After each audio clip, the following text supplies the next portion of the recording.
A warm welcome to everyone to the 8th episode of All About Phage Therapy. I'm Pranav, founder of Vitalis Phage Therapy, and it's my pleasure to be in discussion today with Dr. VinodKumar C.S. He's one of the most experienced phage scientists in India. He is the Vice President of the Society for Bacteriophage Research and Therapy in India.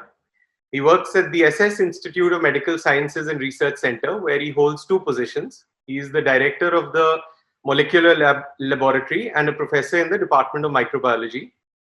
In his 2 decades of experience in the field of AMR and phage research, he has published over 130 papers, out of which 15 have been in the area of phages. And during this time, he has become one of the most experienced phage scientists in India. It's a pleasure for us to be in discussion with you, sir. Thank you for taking out the time to talk to us. Thank you, Pranav. Thank you very much. At the outset, I thank Vitalis Phage and Pranav and his team for inviting me for this conversation.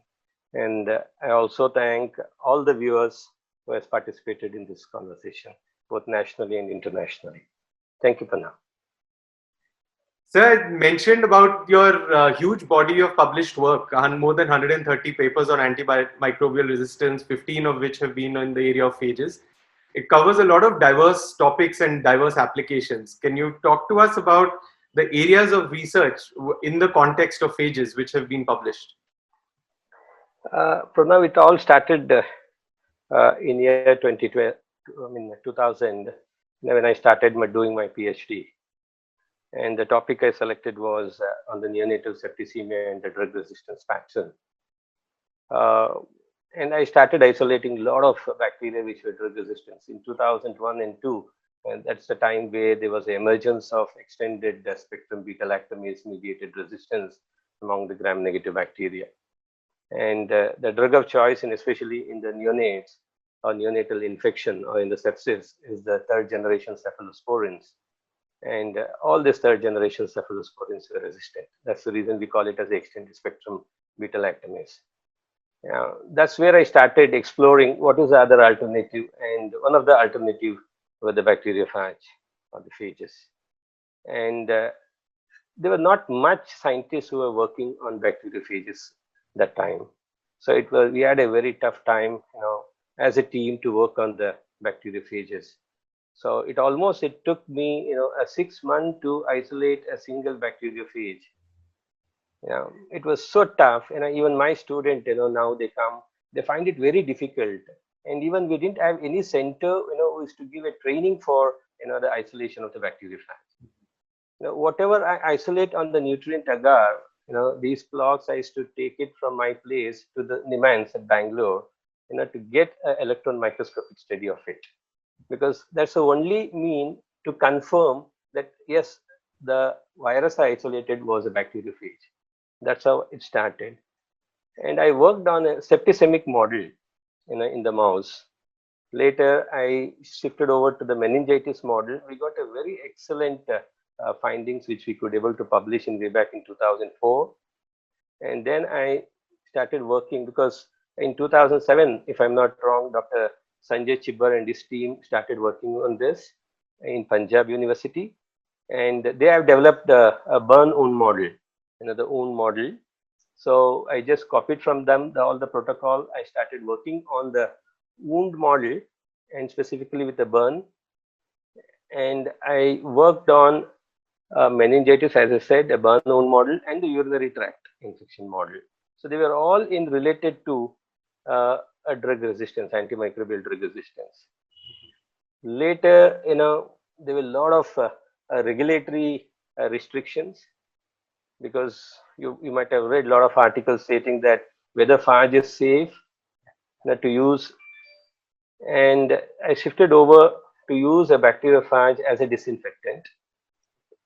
Okay, developed a model for that, a mathematical model. And then we started using bacteriophage for the wastewater treatment. So these are the different area, we worked. And at present, I am working mainly on a biofilm and the bacteriophages, in which we have applied for the patent, which is pending now. So these are the few areas for now. Our lab is working, especially with the bacteriophages. So therapeutics, wastewater management, and decontamination. These are the three Deca- major areas in the last. yes, three areas. True, true. And going forward, which area do you think will be the focus area for your work and your lab team?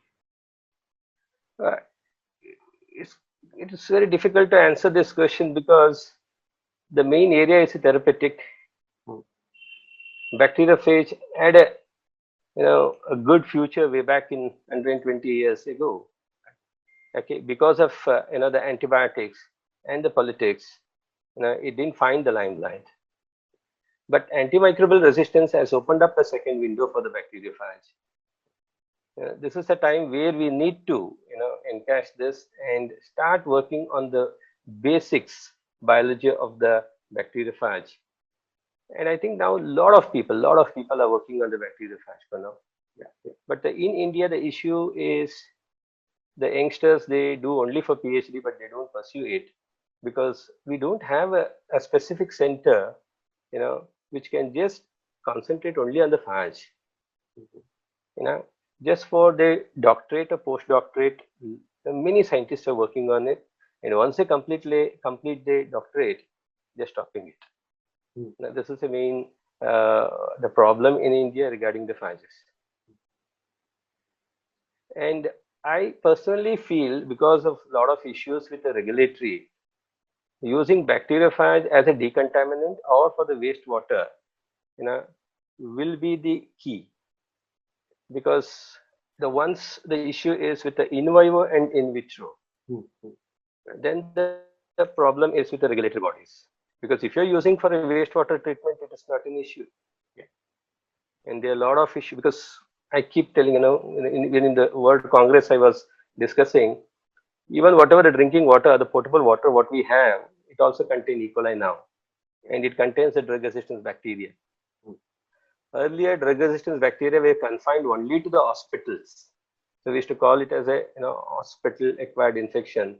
Now the hospital flora are in the community. Hospital flora are in the water. So I think the bacteriophages for wastewater treatment or bacteriophage as a disinfectant or a decontaminant, as you rightly put, will be a very interesting field to explore. I think Dr. Rama Chaudhary, from AIMS, I think she's a professor and head. Yes. She's working for using bacteriophage as a decontaminant in the intensive care units. Mm-hmm. So you've touched upon a lot of very interesting areas, which we'll get into more detail as we go through this discussion. But I'd like to start with one of the papers that you had published recently, which was in the World Journal of Pharmacy and Pharmaceutical Sciences. It was on treating MRSA isolates that were taken from diabetic foot ulcer wounds. And you had used a Staphylococcus aureus phage for treating those infections. What were the major insights and what were the major takeaways from that study? Actually, this study was done way back in 2008, but recently I published it. Study of bacteriophage therapy have had a history of being rather hit or miss. The phages that actively replicate in and lyse bacteria in vitro do not always do so in the in vivo. So what happens here is we need to understand the pharmacokinetics and the dynamics of the bacteriophage. So when we speak about the pharmacokinetics or the pharmacodynamics, we need to understand the whole biology of the bacteriophage. So having said that, in vivo, in vitro, it differs. So the key point is that the replication and infection process of both bacteria and phages are density dependent in a way that give rise to a normal phenomena that do not occur with the non-replicating pharmaceuticals, whichever the agent we are using today. We urge that many of the hypothetically paradoxical features of phage therapy can readily be explained if one shift from a viewpoint based in a chemical reaction to the kinetics to one rooted in an ecological interaction. So mainly the study was carried out to see whether the bacteriophage kinetics or the interaction between the bacteriophage and the host, is it dependent on the dose? because whatever the in vitro results cannot be implicated in vivo. So what we found with this experiment is one should use a very high dose of phages to get a better result rather than going for a very low dose of the phage when you want to do a in vitro experiment. So the in vitro results were replicated in the in vivo in the animal model, and we found that higher concentration of the phage are required for active treatment where most of the target bacteria are killed in a short interval of time. And if the phages are in a lesser concentration, the phage concentration is just sufficient to swamp the target bacteria as in the case of the passive treatment. So we used around 10 to the power of 9, that's the highest concentration of the phages, when the bacteria of 10 to the power of 8 were challenged, the higher concentration of phage. So we got an excellent result. But when you go for a lesser, so because in vivo what happens is the bacteria keep multiplying. In vitro, it is not a continuous bacterial culture. So bacteria replicate to the higher concentration. In the bacterial growth curve, what we see is the log phase, lag, log, stationary, and the decline. The bacteria, once they reach the stationary phase, they're almost, it's a dead end for the bacteria. Whether you have a phages or not, they die. So that's the reason, in this experiment, we could able to elucidate higher concentration of the bacteria, or at least the same concentration or the same load of phage should be used in the active infection. So that was the finding of this research. And what are the, you mentioned about the differences in vitro and in vivo. What are the additional complications that come into the picture when you are looking at in vivo as compared to the in vitro results that were established from this study? So as I just mentioned, the pharmacokinetic and dynamics in vivo experiments are completely different when compared to the in vitro studies in terms of standardization and estimating the important parameters, values in quantitative and reproducible way. Why the phage therapy failed is we don't have a scientifically conducted studies. So in phage therapy, the pharmacokinetic and dynamics respectively to the effect of those what I just mentioned and the therapeutic effect of the phage cannot be fully separated. The pharmacokinetics and the dynamics are fundamentally interrelated because the phage is spread throughout the bacterial population much like an epidemic spread through the macrobiological population, infecting the susceptible bacterial cell, reproducing, and subsequently infecting other susceptible cells. This is a normal course of phage replication. With respect to the phage used against pathogen in any wound or in vivo, one faces a completely different set of premises. This occurs because a significant portion of wound to be treated will be solid rather than a liquid, and with modern hygienic regimen in place, any bacterial contamination is likely to occur at very low number here. Under these circumstances, it is critical to understand that a significantly higher number of phages are required to hit and infect few bacterial target cell present. In other words, a low number of bacteria are unlikely to be affected by the low number of phages. And the second point here is, when you take in vitro, as I mentioned, it's a liquid where once the bacteria reaches a stationary phase, they die. Whereas in case of active wound infection, the phages can infect bacteria, they can completely swamp the bacterial population and kill it. Whereas if you take the chronic infection model, so you cannot go on spraying the phages because the antibodies can develop. Because there are reports in the literature that a neutralizing antibodies appears within a few weeks after administering the phages to the humans or animal. Given the time lag, the antibodies would not see likely to interfere with the acute treatment, lasting a week or so. However, in chronic treatment or in a treatment of recurrence of the same bacterial infection, neutralizing antibody might prevent some portion of the administered dose of phages from being able to adhering the bacterial target. So in treating chronic, for that case, if you take the chronic wound model in vivo, chronic or recurrent infection, it may be possible to administer a higher dose. So there is lot of difference between the in vivo and the in vitro. And the most important point here is, even in case of both in case of in vivo and in vitro for that matter, bacteria becoming resistant to the phages. And in case of in vivo, appearance of antibodies is the big issues. But the antibody appearing is very low quantity, but one has to quantify the antibodies appearing. But in such a case, higher concentration of the phages could definitely take care of the antibodies produced inside the system. So these are the few. And the third point is development of resistant, apart from the transfer of a gene from one bacteria to another bacteria through the template phages. But whatever the phages for the therapeutic aspect we are using, it is more of lytic phages in compared to the template phage. Right. So the dose determination was a good outcome of the study in terms of finding that the higher concentration dosage, especially in the initial time period before the antibodies appear, is an effective tool for even combating both acute and chronic infections.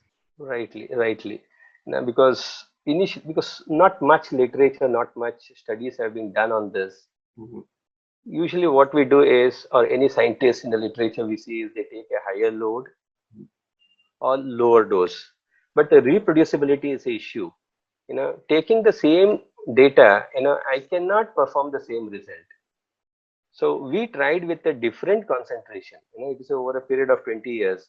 We have checked the various concentration both in vivo and in vitro, but we could find higher concentration of the phage are better, to take care of either a lower dose of bacteria or a higher dose in a chronic infection, or even for the matter of antibodies which have been raised in the chronic infection.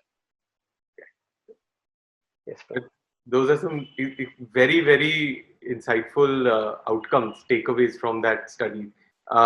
I'd like to talk to you about another paper that you had published, which was on wastewater contamination, which was captured from hospital wastewater outflow sources.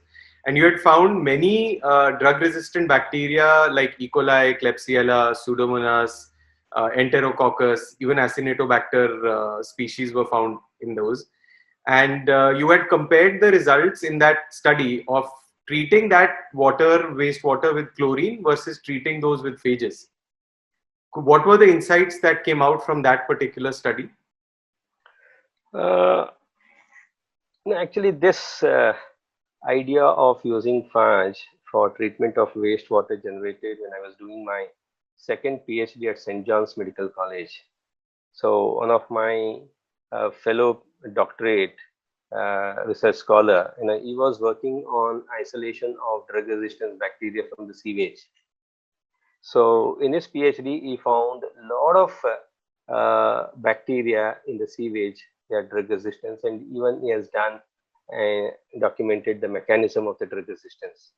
So the same study, our team, we did at Davangere, that's in my place, and we could able to find a lot of bacteria which are seen in the hospital effluent, contain bacteria, and they were resistant to many of the drugs.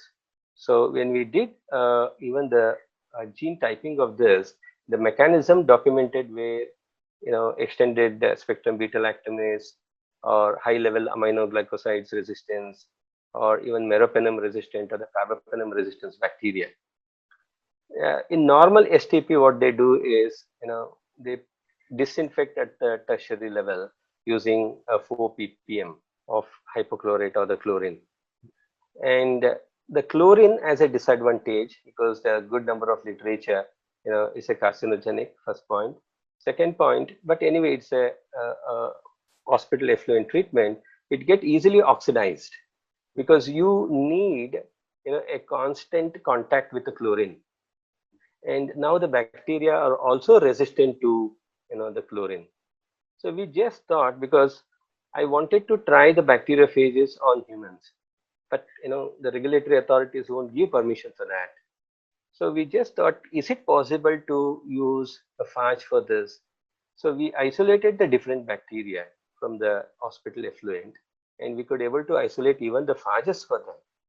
So in place of hypochlorite or the chlorine, we used a cocktail of phages against the bacteria which were isolated from the hospital effluent.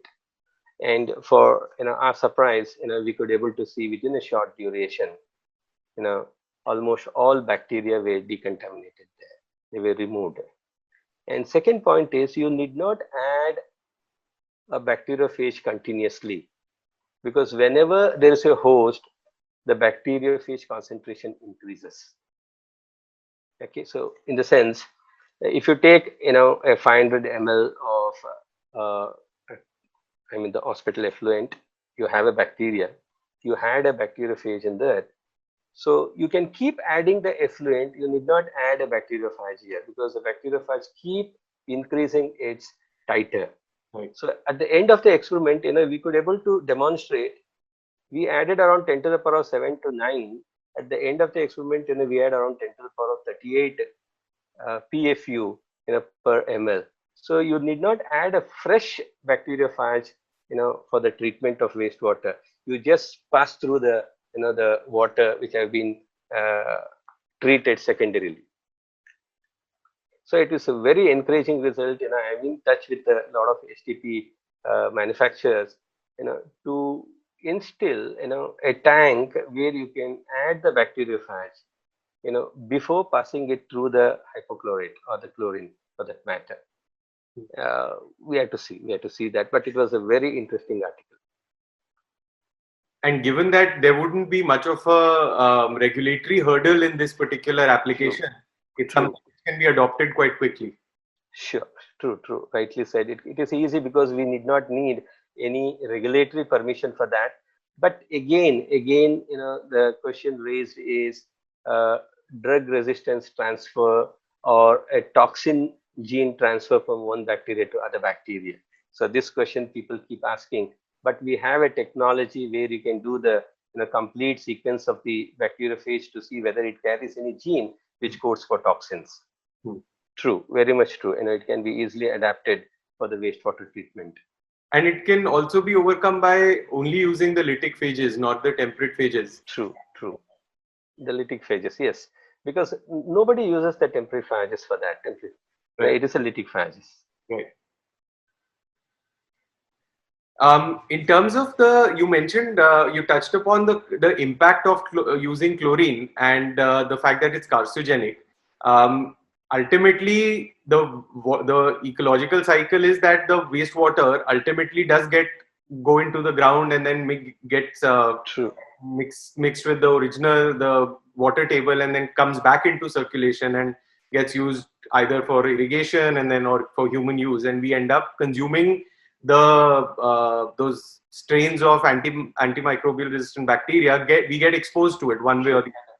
So in terms of using phages for water treatment, is there also a benefit of the fact that certain carcinogenic chemicals are not introduced into that cycle, into that water cycle, and they don't get recycled and come back into our own diets or into our own bodies later?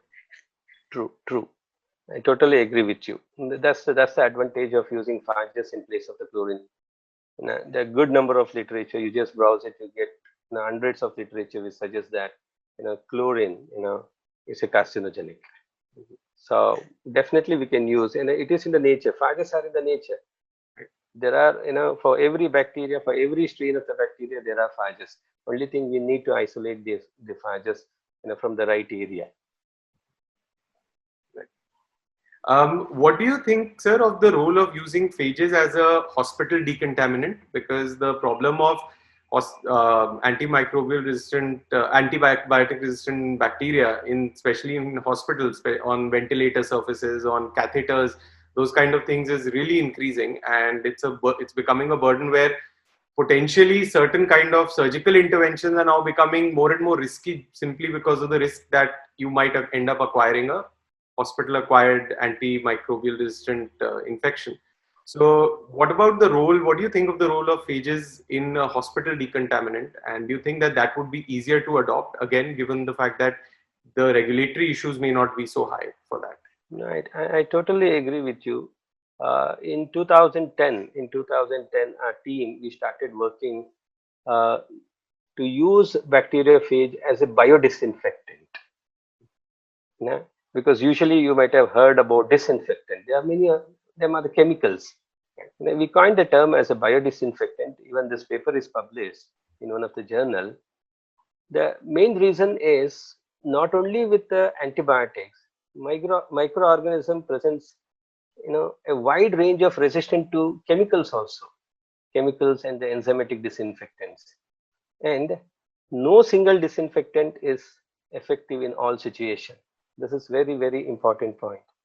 So we tried using a cocktail of phages, not just a single phage, because when we speak about disinfecting or decontaminating any surface or any area, so it is not just a single bacteria. So it is a whole lot of bacteria. So we tried using a cocktail of phages as an alternative disinfectant. And if you take, believe me, Pranav, the results were so encouraging. Whatever the aerosolized phage could able to eradicate or significantly reduce Staphylococcus aureus, MRSA, and for that matter, even high-level aminoglycosides resistant enterococcus, or it may be a carbapenem resistant Acinetobacter or Pseudomonas on variety of material found in the laboratory and also in the hospital related equipments.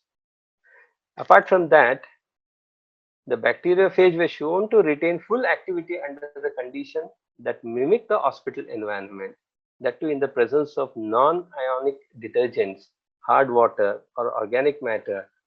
For that matter, if you take the sputum, it contains a lot of organic matter, and the pH of that it varies. But even in such a situation also, these bacteriophage were very active, and even the load of bacteriophage was very high at the end of the experiment. Because any chemical disinfectant, it should have a few specific characteristics. It should be a bactericidal for all pathogen. It should be non-toxic to human being. It should be environmentally safe, as you rightly mentioned. You should not contaminate the surroundings. You should be able to biodegradable. But none of the chemicals, have this quality, and none of the detergents, the disinfectant, are effective against all the bacteria. But using a cocktail of phages, specific, it should be customized. The phages which I'm using at my center may not work at your center there at Delhi, because the strains differ. Phages are highly specific, species specific and genus specific. And when you do the spectrum of activity, definitely the concentration, the percentage of activity differs. So you need to customize those phages. Definitely phages could be used as a, a decontaminant or as a biodisinfectant. I think Dr. Rama Chaudhary, she is using, the phage as a spray, at a, I think intensive care at intensive care units. And I think another interesting thing for this application would be that the phages that you will need for a particular strain of of bacterial strain that you have in your hospital, you will end up finding them in your hospital itself. Truly, truly, very, very well said. Because this is what I teach my student. Don't go to Western Ghat, don't go to some ocean. These phages are present in your surrounding itself. Only thing you need to take appropriate sample so that you can isolate the bacteria. It happened like one of engineering students, they wanted to do a project. They took almost 6 months. They used to go to lake, they used to go to pond, municipal corporation sewage center, but the bacteria was isolated in the hospital, so you can't get those phages somewhere else. It is in your surrounding itself. You need to standardize your protocol and isolate the bacteriophage. nature gives us a problem with the evolutionary ability of bacteria, but it also provides a solution with it alongside. True, very true. No. So we touched upon, the regulatory hurdles around phages in what we've spoken till now. You've had interactions with medical regulators in India. You've interacted a lot with medical regulators even outside in your conferences where you presented your research. Um, what is your take on how the medical regulators consider phage therapy, how they are viewing it, and is it changing? Is their approach to phage therapy as a therapeutic changing? No, when we speak about the regulatory authorities, for now, we need to understand about the ethics of treating the patient also here. So we follow the ethics as per the Declaration of Helsinki. I think you have heard about the Declaration of Helsinki, which states that in the treatment of patient where proven prophylactic, diagnostic, and therapeutic methods do not exist or have been ineffective, then the treating doctors, with the informed consent from the patient, must be free to use unproven, and put again under quote, unproven or new prophylactic, diagnostic, and therapeutic measures. If in the physician judgment, if the phage offers hope of saving life or re-establishing the health or alleviating the suffering, all the possible measures should be made the object of the research designed to evaluate the safety and the efficacy. In all cases, this is what the Helsinki Declaration states, in all cases, new information should be recorded wherever appropriate and should be published. This is what we are doing from past almost 120 years. People have worked.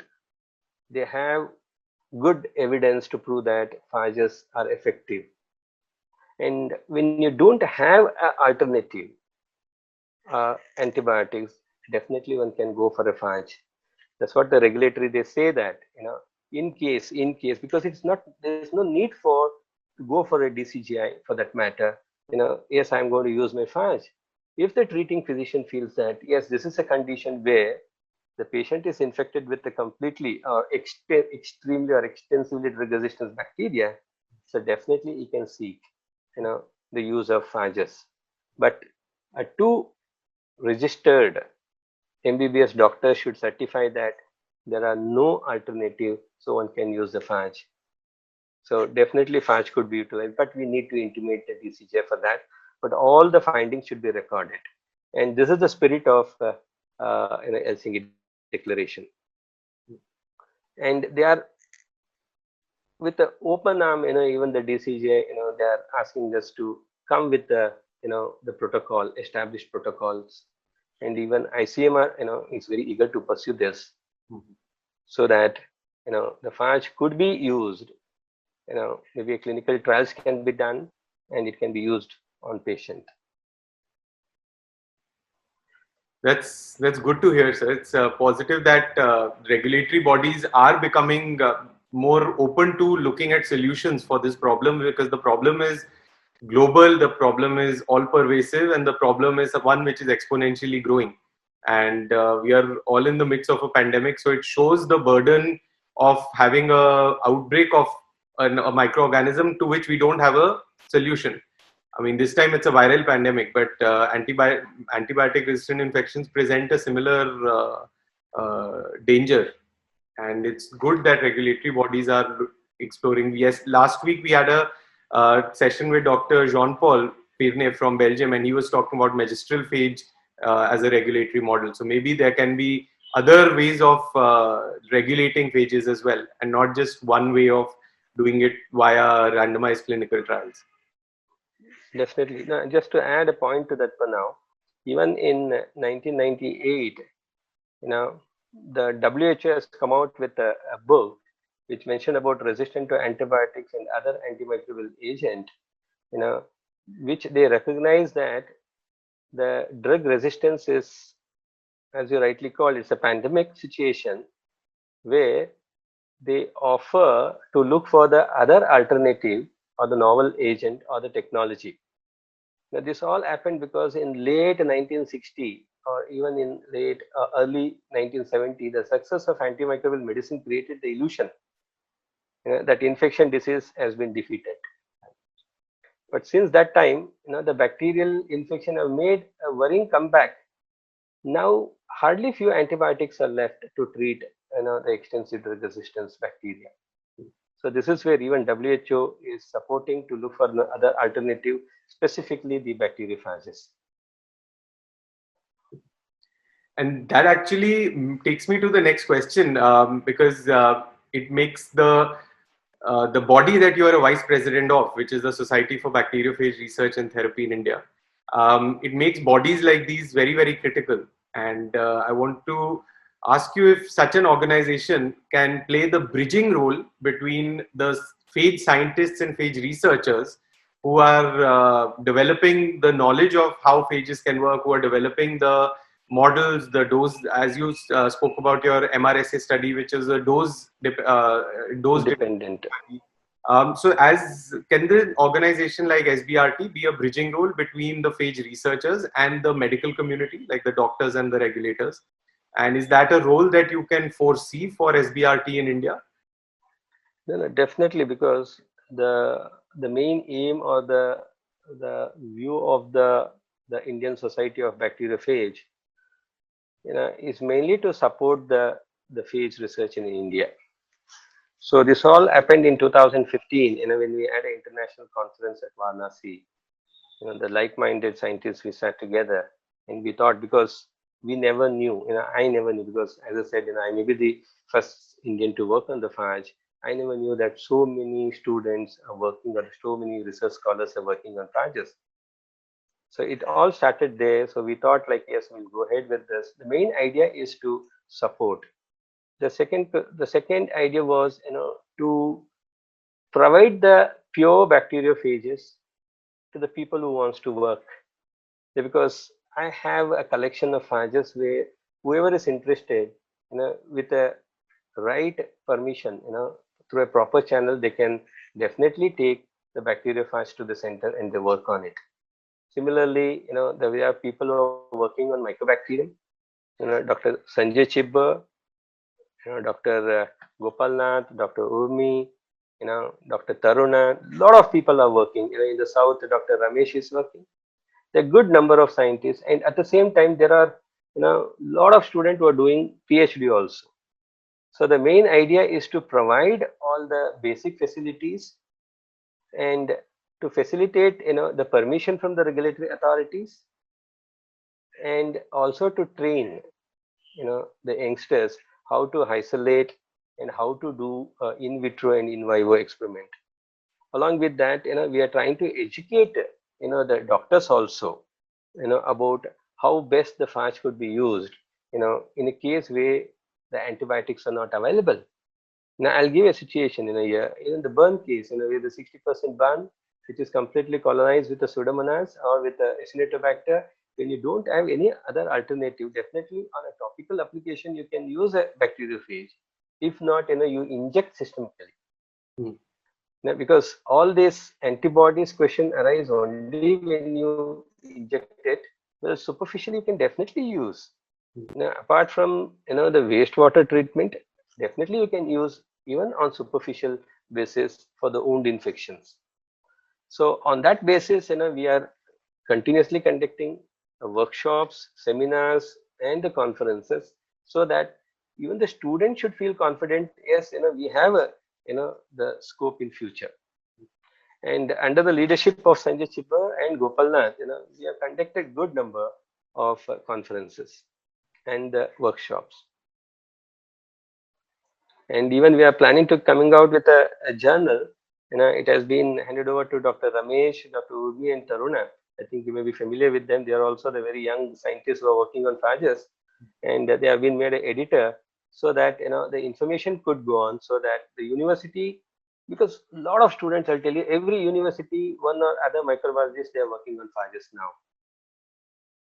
Okay, so they should get the information that yes, the there is a society of the bacteriophage, and they are going to help us, you know, to deposit their phages, because Dr. Taruna is taking care of the repository, so where the phages are deposited, or they can even collect the phages if they want for any specific strain. And talking about students, and you mentioned about microbiology students across different universities who are studying and getting more interested into phages.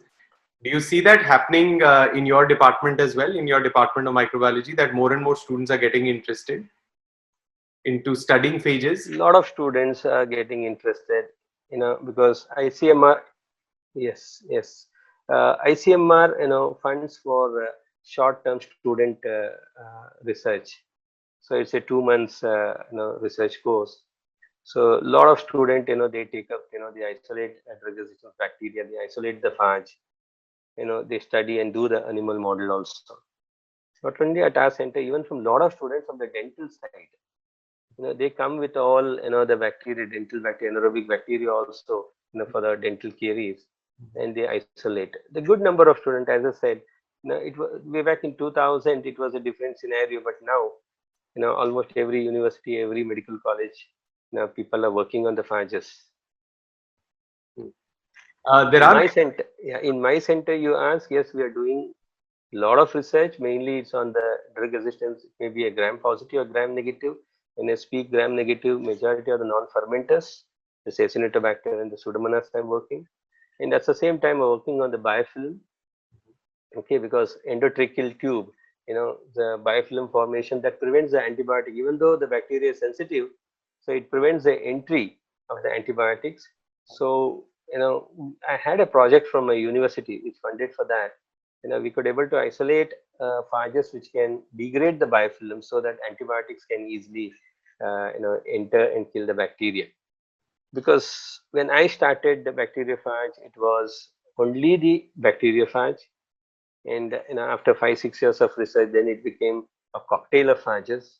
But now the research has a different dimension, which says, the antibiotics along with the cocktail of phages has a better result. And people have gone one step ahead, even which I'm trying is, you genetically modify the bacteriophage so that you can remove the toxin coding part, and you can go for something called as a chimeric bacteriophages. Because the lambda phage, I think you may be familiar, E. coli lambda phage is extensively studied model in the genetic engineering. So complete gene sequencing has been done. So we know that, which gene codes for what. So you just remove the gene which codes for the tails. So you keep the lambda phage, only you change the tail of the bacteria of your choice. It will be very effective, which we tried. We have a very encouraging results. We are going for a chimeric phages along with the antibiotic. I think definitely it will give a better result. So that will remove the requirement of even finding phages with the receptors for those particular bacteria. Very true, very true. Because you have already a genetically engineered lambda phage. Right. Only thing, the gene which is required for the tail. So as you rightly said, no need to go for a customized phage there. Right. So it will be more of a genus specific rather than, a species specific or the strain specific in that relation. Right. So you can definitely foresee and give a message to the students who are studying phages, and there are many students who are tuned into this broadcast as well. And I'm receiving a lot of questions as well from students who are tuned in. So in terms of when people are looking, maybe in their early 20s, they're looking at studying phages for their masters or going forward for their PhDs. It's something that they can look forward to bright career prospects in this field of microbiology over the next 5 or 10 years. Definitely, they have a very good scope. But only thing, what I advise them is, rather than working on a whole phage, try to go for a genetically modified phage first point, and make it a multidisciplinary field. You know, bring engineering into the bacteriophage. Because when I wanted, I'll just give you an example. I wanted to coat a catheter with a silver nanoparticle, impregnate that into the tube along with the bacteriophage. So it is not my field. I can go for a genetically modified phage, but I don't know how to coat with the silver nanoparticles. So I need to go to the engineering field where they can do a coating of the catheter, and also you can use a different material also for that. So multidisciplinary research, have a very bright future. Just going by the phage, isolation of the phage, showing some phage activity, they may get the paper published, or Hmm. they may get the doctorate degree, but it is very difficult, pursue it as a future. So it's better go for a multidisciplinary approach. But phage, yes, phage is going to stay here. Now we have a second window. We lost it earlier, but we have a second window. It's open. Definitely the phage will be future. Now it's a matter of another 5-10 years. And even if you look into the pharmaceutical side, no one is coming out with a new molecule. Right? It's very difficult. Totally it is declined. So the phage will be the future. Whether it could be a therapeutic or for the wastewater treatment or for some other purpose, or in fact even for the bioleaching also. Now it may be a different approach, but definitely phage is going to stay now. That's an excellent point. Thank you for that message, sir. And that I was going to ask you that what do you think would be the kind of future landscape for phage application, but that's something that you have already addressed in this. So let me start putting some questions to you, sir, which are coming from the audience. I will first give the name of the person who has sent in the question, and then I'll put the question to you. Um, so the first question is from Rahul Sharan. He's asking, thank you, sir, for your lecture. What are the roadblocks in implementing the use of phages for water treatment at an industrial scale? Rahul, there is no issues using a phage for larger volume, maybe the industrial application. Whether you use it in a laboratory scale or for the industrial scale, it doesn't matter. No, because if you're aware of the whole STP, Rahul, so it is at the tertiary treatment where you're going to disinfect the water. So you have a tank over there, and maybe a liter, 1,000 ml of phages is sufficient to take care of, maybe 100 KLD of STP, because there will be wherever the bacteria are there, the phages will go and hit the bacteria, they proliferate, and the phage concentration will increase. In my study, Rahul, maybe at the 6th hour, the phage concentration was very less, but at the end of 18 to 24 hours, there was no bacteria isolated, and the phage concentration was very high. And the bacteria, they dies off very quickly, if the host is not there the moment you leave. Whereas in the chemical, as Pranav rightly mentioned, it's going to contaminate the groundwater. If the chlorine, it will get contaminated, not the decontaminated, it get contaminated. Where the phage, if the specific bacteria is not there, it immediately dies. So there is no hurdle for implementing this at the industrial scale. Only thing, you need to scale up the volume of the bacteriophage which is required, to decontaminate or disinfect the water.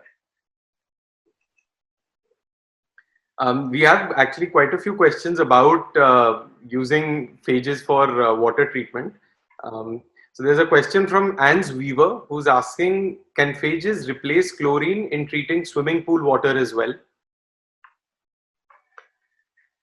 Hence, you can definitely use phage wherever you want. It is not just a swimming pool. For that matter, even for the drinking water also you can use the phage. Now, the only issue here is the volume. You need to calculate, what quantity of the phages are required. But even, if you think that, you're going to leave it for longer duration, the lesser volume of phages are sufficient.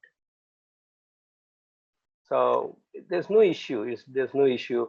Again, I'm telling, even 1,000 ml of phage within 24 hours, 100 KLD of water can be easily, decontaminated.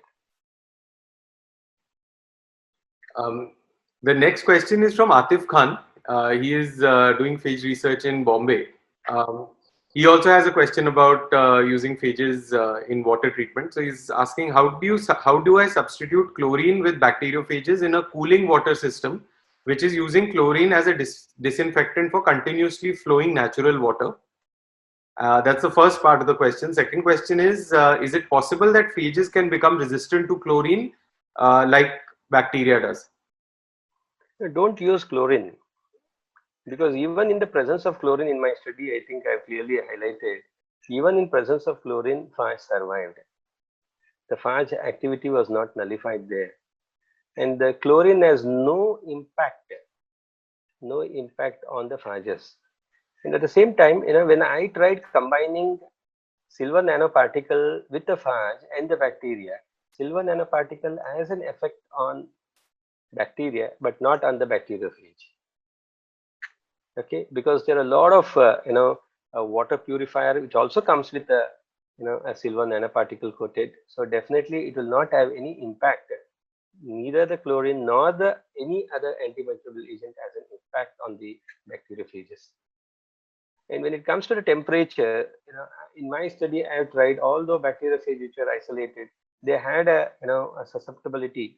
They could survive, rather than susceptibility, they could survive a wide range of temperature. 2 degree to 38 degree, it can survive easily. They can adapt very well. And you need to isolate. You need to search for the phage. Wherever the bacteria, as Pranav rightly mentioned, you need to see your surrounding. The bacteria are there.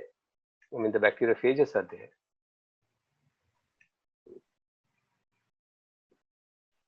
There's a question from Amatullah Nakara, who's asking that whether phages can be genetically engineered to increase their replication rate, so that in acute infections they are able to multiply exponentially and multiply at a faster rate than the bacterial infection. Ataullah, like bacteriophage multiply very fast, because if you take a turnaround time or the replication, the reproduction time, a generation time of E. coli is 20 minutes, the bacteriophage is still shorter than that. Okay, so they are very fast replicating. When viruses replicate very fast, genetically, yes, you can always do it. Once you know the gene, which can replicate, but you need to replace with that gene. Yeah. So you need to isolate another virus which replicates much faster than the bacteriophage, and you try to incorporate that gene into this bacteriophage. But only question is adaptability of that into the bacteriophage, because there is a wide difference. But there are a good number of phages which replicate fast. You can definitely, because it's all depend upon which host you are looking for. Based on that, definitely you can isolate and genetically modify in the bacteriophage. So it seems like more of a thing where it might be trying to solve a problem where the problem necessarily does not exist, because naturally itself they replicate at a fast enough level to overcome the bacterial growth. True. Bacteriophage, as such, bacteriophage replicate very fast. Next question is from Ajay Kumar Prajapati. He's asking, what are the problems we may face in replacement of antibiotic therapy, the current antibiotic therapy, with phage therapy? So that's a very large question in terms of its scope, I think. Ajay Prajapati, the issue is pharmaceutical industries, they will not allow you to replace the antibiotic with bacteriophage. So it's a regulatory issues. Only thing, we need to have a well-defined scientific protocol of using bacteriophage as an alternative to antibiotic. So once it is through the regulatory authorities, so no one can stop. And the another most important point is to find a new antibiotics. It takes very long time and huge investment for the antibiotics. Whereas for the phages, within a week, you can able to identify new bacteriophage for the resistant bacteria. So it is very easy. But the regulatory authorities is the main issues. And scientifically well conducted study is a very important issue, to replace the antibiotics. The next question is from Shiva Ratnakar Imadi. He's asking how quickly can bacteria evolve against phages, and how can we overcome this problem of bacteria evolving the phages that are being used to treat that particular bacterial infection? No, generally, we say that any mutation, it occurs at one rate to 10 to the power of 17. In the sense, after so many reproduction, the bacteria, so many generations, the bacteria can become resistant. So it's a very long duration. Definitely, bacteria can become resistant. But the issue is, to become resistant, the bacteria should survive. Why bacteria become resistant to antibiotics is because patient don't take complete course. Irrational use and irrational prescription leads to the antibiotic resistance. But in case of phage, that doesn't arise. Once you treat or challenge with the phage, the phage will eat up all bacteria. There will be no bacteria left to become resistant. But scientifically, people have proved that even bacteria can become resistant to phage by giving sublethal dose of the phages. That's what I said. The dose dependent is very, very important here. You have a very high load of bacteria, but you give only low dose of phages. Then there is a chance that the bacteria can become resistant. Definitely, there are a good number of literature suggesting, and also bacteria become resistant to the phages. But it is easy to isolate, a new phage for the resistant bacteria. Whereas, it takes years together and billions of dollars to come out with a new molecule of antibiotics to treat the drug resistance bacteria. And sir, I think cocktails could also play a role in. Definitely, they will take care of this drug resistance mechanism. I mean, for the bacteria becoming resistant to the phages. Yes, true. Cocktail of phages is the answer for that. So Shiva asks another question. He's saying, have you developed a standard phage cocktail which can be scaled up for water treatment, for wastewater? Yes, we have done that. And only thing, we need some permission from the regulatory in this. Regarding regulatory means from the pollution control board, we need to take a permission to use it. So it is not that we are using for the environment, so we can directly use it. No, we need to get a certificate and a permission to use the phages from the pollution control board. We have standardized it, and we it is very easy because we know like what volume of phages are required for the particular quantity of STP. So it is just a matter of one day where we can scale it up and use it. There's a question from Satish Gupte who's asking that how do phages exit the body, the human body? They don't exit from the human body, they die. So it's all depend upon what type of where you want to treat. If it's a superficial, once they kill the bacteria, fine, you can wash it off. So, but they adhere to bacteria such a way that it is very difficult to detach them. So when the specific host is not present, definitely the bacteriophage die. So in case of a systemic treatment, if you give it, you inject into the blood, so they take care of bacteria, they stay there for some time, but they die immediately. So they are picked up by the phagocytic cells, that is the immunity or the immune system, and they are degraded so immediately. And slowly the antibodies also, they keep rising for the phages. So the next time the same phage is used, maybe the antibodies formed in the inside the body, they may interfere with the action, so it may not be as effective in case of the primary coming to the compared to the secondary. So yes, they are removed from the system. There is a related question from Subhashini Raghunandan, who's asking what is your opinion on the clearance of phages by the immune system? The immune system will take care, because when you look into the immune response, it takes around 5 to 7 days for antibody to appear. That is in case of IgM, and IgG another 2 to 3 days, 7 to 10 days. So that's the reason initially I said for the acute infection, for first 5 days I think the phages are very effective compared to the later stage. Once the bacteria are removed, see what happens here is bacteria keep multiplying, phage keep multiplying.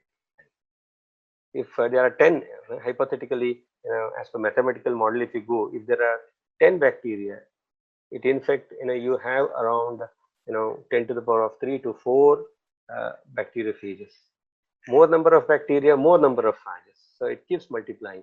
Once the bacteria are completely taken care, so the bacteriophage, since the host is not there, they are removed by the system first point, or they die.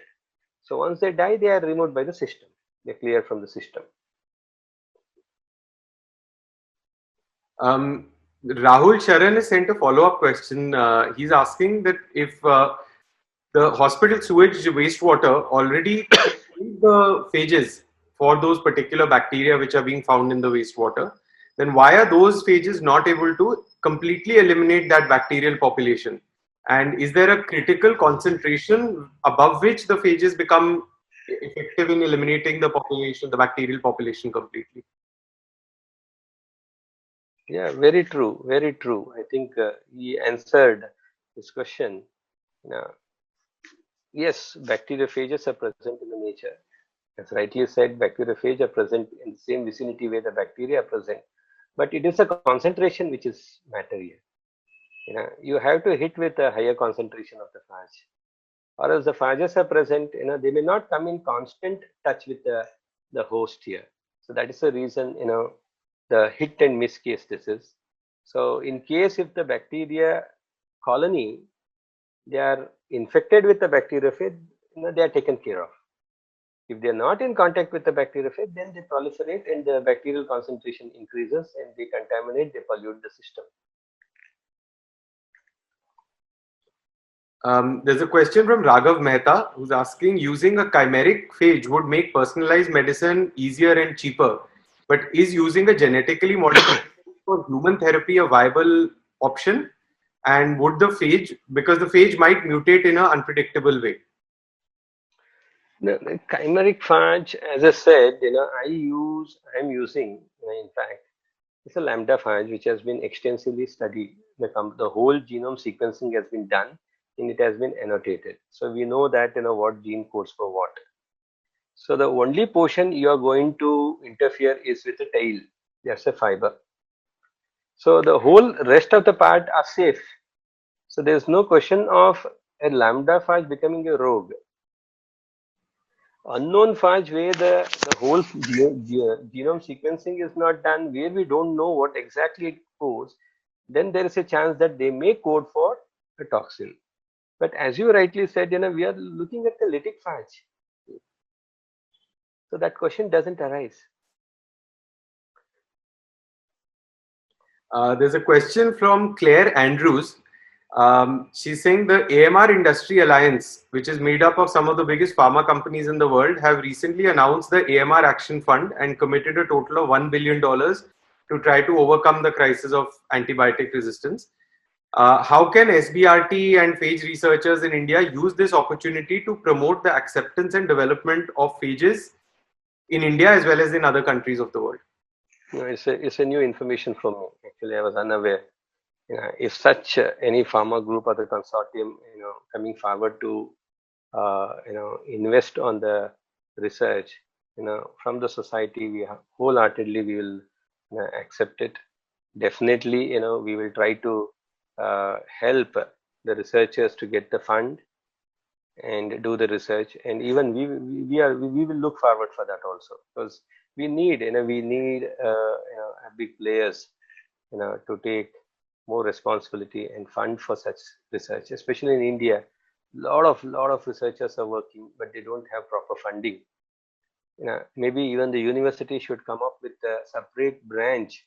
You have a biotechnology, you have a microbiology, a separate branch as a bacteriophage, where a different multidisciplinary research could be taken up. Definitely. Thank you for that information. This was recently announced, I think just 3 days ago. This was a coming together of 20 major pharma companies, and they all announced setting up this AMR Action Fund of $1 billion. That's a good news, great news. Ajay Kumar is asking whether phage cocktails can be used as antiseptic agents. It can be used as antiseptic. It can be used as disinfectant, decontaminant. Food, as a preservative they are using. I think in Portuguese, they have done extensive study as using phages as a preservative, where they spray with the phage. And even US government has given a permission to use phage for the food as a preservative. Definitely it can be used. So you can use it as an antiseptics also. So you can just put a phage in a gel, where it can be stabilized and you can use it. There is a bacteriophage group also which is watching this broadcast. So they have sent a question that bacteria acquire phage resistance just the way they acquire antibiotic resistance? How True, yes. do the two resistance compare? Like how is it different in terms of how bacteria acquire antibiotic resistance versus phage resistance? No, it's again the same, because see, when you look into the mechanism of how antibiotic work, even the phage, how it works is also the same, because bacteriophage fiber goes and binds to the receptor, and the bacteria during the evolution they try to change the receptor so that the phage fiber will not sit on it, which is very much similar to the how antibiotics acts on the cell. If you take a penicillin, it acts on the peptidoglycan layer synthesis, right? So it modifies so that you have a MEK gene which is responsible for methicillin resistant. Yeah. So the mechanism is almost same. Even the bacteria can easily become resistant by changing the receptor which are specific for that bacteria. But again, the bacterium has so many receptors. You can find one more bacteriophage which will go and sit and bind to it and kills it. Okay, you should have a library of phages for that. There are around 140 strains, if I'm not wrong, 140 strains of Staphylococcus aureus. You try to have the repository for all phages. So for all Staphylococcus aureus, because at Maulana Azad, they have a phage repository where they do the typing for MRSA. Right. Definitely, one can use those phages even for the therapeutic thing. Then there's a question coming from Lalit Ananda who's asking why can't we use phages for treatment of tuberculosis? Uh, Dr. Urmi, I think, Dr. Urmi and the team, they are working on using phages against the Mycobacterium tuberculosis. And even there are few phages specific for Mycobacterium where we do the typing of Mycobacterium tuberculosis. That's a phage typing. But majority of the researchers are working on a non-pathogenic tuberculosis. There's a Mycobacterium smegmati, because the biology of Mycobacterium tuberculosis and the Mycobacterium smegmati almost same. Definitely, maybe in coming years, the phage could be used as a therapeutic agent to treat Mycobacterium tuberculosis. In fact, there was there was a case which got a lot of limelight recently where Professor Graham Hatfull had used Mycobacterium phages for treatment for a young girl, True. a respiratory infection. So the last question, sir, I'll take up is from Amatullah, who's asking for use of phages in industrial applications. Does the formulation have any effect on the activity, replication, and growth of the phages? When it comes to the industry formulation, what formulation is important? No, because wherever I have used a tropical application. So I use a spray, when I worked on the wound. When in my septicemic model, I've injected the phage directly. For wastewater treatment, I'm just mixing it with the water. So formulation, yes, you need to work on the overall biology of bacteriophage and what formulation you are thinking of. Because any solvent you want to use, any alcohol base you want to use, or any gel base, definitely they will have some interference on the replication of the phages. So you need to work on that, Amatullah. Sir, we still have questions coming in, but I think some of these questions we'll take up. I'll maybe send you those questions, and you can provide your answers to those. Thank you so much for taking out the time to join us today, sir. I know it's a busy time for you, especially because you're running the COVID-19 lab as well in your institute. Thank you for taking out the time. It's been a pleasure to have had you here and have discussed so many things about your phage research and the applications, such diverse applications. Thank you. Special thanks to your team, Pranav, because this Phage is very dear and near to my heart. Now, because 20 years, I'm still pursuing it, even though I have a different research areas, but still Phage plays a top priority. As I said, we have applied even for the patent, and we are looking for US patent where we can quote for endotracheal tube and also the catheters, with the silver nanoparticle in the Phage. Thanks for giving me an opportunity to discuss and to answer the questions by the young scientists. And from the society, once again, congratulations. You and your team are doing a great job with the Phage.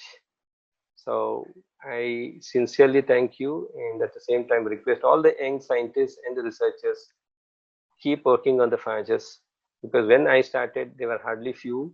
Today, there are thousands of researchers are working. Definitely, Phage will find its place as a therapeutic agent or as a disinfectant or as some application in near future. Thank you, Arnab. Thank you once again. That's a great message to wrap up this session with, sir. So thank you once again to the audience for tuning in, for sending in your comments, your questions, and those are always a very important part of the entire discussion. So thank you for participating, and we'll be back soon with the next episode on All About Phage Therapy. So stay safe, everyone, stay healthy, and thank you once again, sir. Thank you, Arnab. Thank you very much.